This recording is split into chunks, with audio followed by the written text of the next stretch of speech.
Okay, guys, I'm back tonight. I'm going to talk a little bit about the UFC and one of the fighters that was kind of around when the UFC took off. Great fighter, not really a superstar type fighter, but a consistently good fighter, and actually was the middleweight champion for a while, 185. That's Evan Tanner. Evan Tanner, of course, died in 2008 of heat stroke in the desert of California. They found his body 2 miles away from his campsite.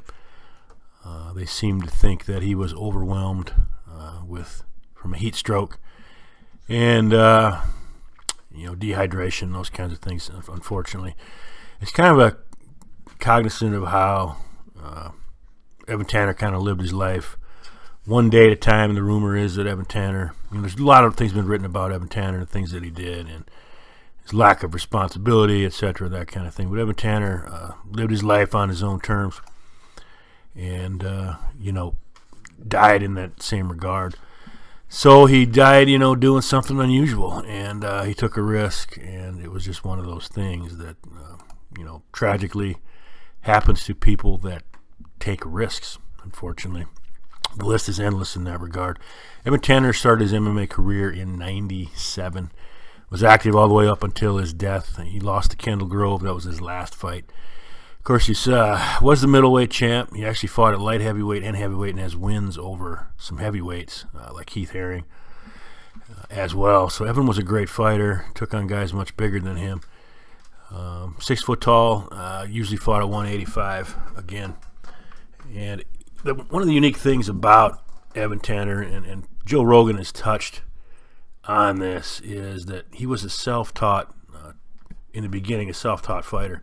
Now, he had a strong wrestling background, but he learned jiu-jitsu from tapes from the Gracies, videotapes, VHS tapes. That's how he learned jiu-jitsu, and pretty interesting stuff. Now, you got to be pretty disciplined, pretty talented, pretty smart to do those kinds of things. Evan Tanner was 32-8 as a fighter, and he fought a lot of the top guys. Of course, a lot of us remember that he could not really get past Rich Franklin. Rich Franklin came for his title. Did ever beat Phil Baroni a couple times.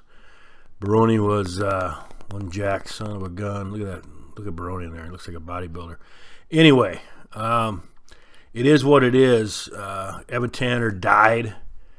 I believe he was 37 years old. Yes, 37.